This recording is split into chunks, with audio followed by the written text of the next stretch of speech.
जय महामाई की शारदीय नवरात्र की आप सभी महानुभावों को हार्दिक शुभकामनाएं। आपका जीवन मंगलमय और सुखद हो।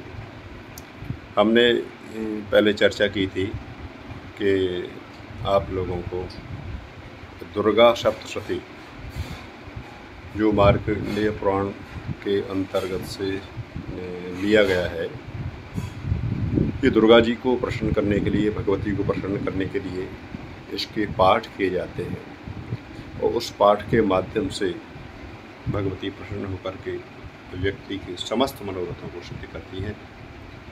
तो हम प्रयास कर, इसका शास्त्रों में ये विधान है, यथेंद्र शत्रु स्वरतोपराधात।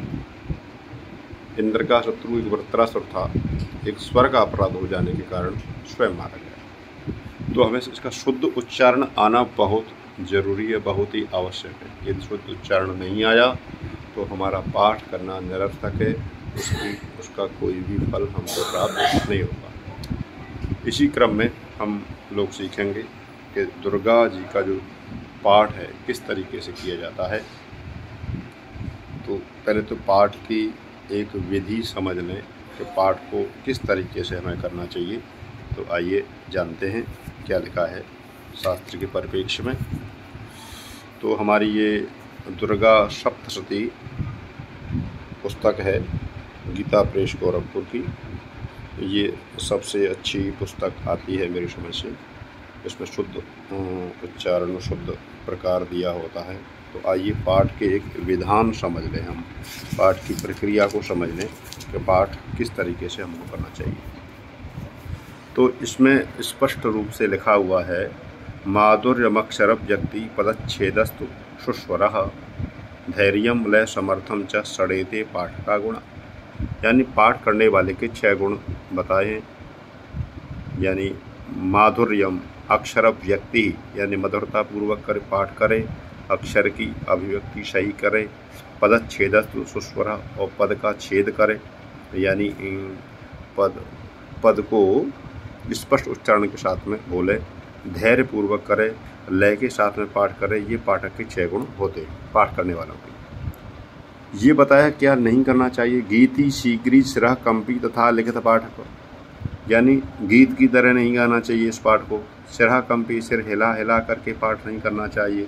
तथा लिखित पाठक, अनर्थक जोल्प कंठश्च सड़ेते पाठकाधम। ये अधम पाठक के 6 लक्षण बताए। यावन्न पूर्येत ध्यायस्तावन्न विरमेत पठन, यदि प्रमादात अध्याये विरामो भवति प्रिय पुनरध्यायमारभ्य पठित सर्वम मुहुर्मुहुः। देखो इसमें ये बात लिखी है, जब तक पाठ अध्याय पूरा ना हो जाए तब तक पाठ में विराम हमें नहीं करना चाहिए। यदि प्रमादवश यदि हमें पाठ में विराम करना पड़ा और विराम हो गया तो हमको पुनरध्यायमारभ्य पुनः उसी अध्याय के आरंभ से पाठ करना चाहिए। तो हमें ऐसा नहीं करना है कि हम पाठ शुरू कर दिया, 4 श्लोक या 10 श्लोक पढ़ दिए और फिर हम खड़े हो गए, फिर उसके बाद उसी श्लोक के आगे के श्लोक से आरंभ कर दिया। तो ये पाठ खंडित हो जाता है। इस तरीके से पाठ हमको नहीं करना चाहिए। तो पाठ यदि छूट गया तो पुनः द्वारा उस अध्याय का आरंभ करना चाहिए।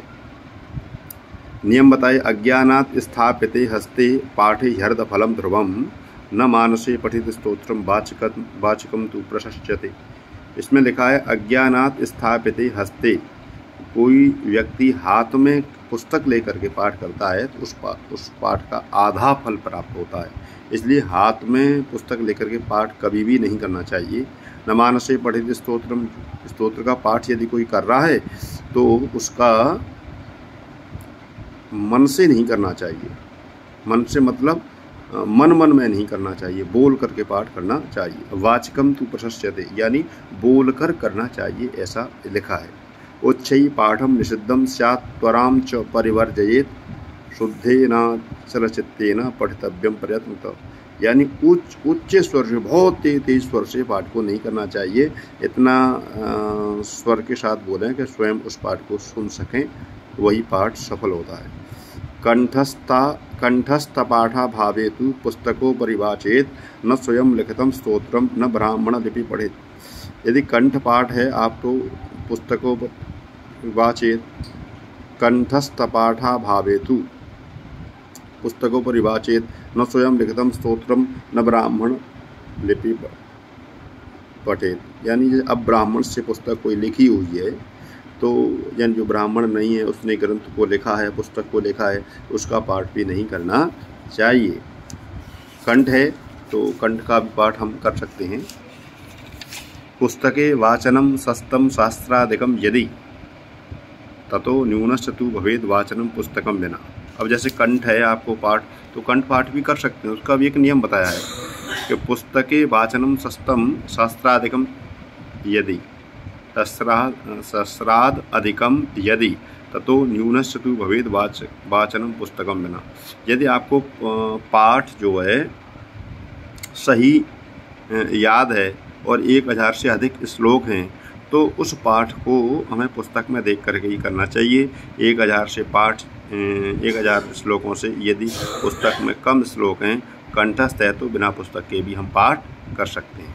इसमें एक विशेष बात और बताइए, इति बध अध्याय समाप्त, यानी पाठ की समाप्ति पर हमें इस प्रकार से नहीं बोलना, इति नहीं बोलना चाहिए, बध नहीं बोलना चाहिए, अध्याय नहीं बोलना चाहिए और समाप्त नहीं बोलना चाहिए। यदि ऐसा कोई करता है तो उससे बहुत अशुभ होता है, उसके पाठ की फल की प्राप्ति नहीं होती। तो इस प्रकार से हम पाठ हमें किस तरीके से करना चाहिए, इस प्रकार से हमने समझा। तो आइए तो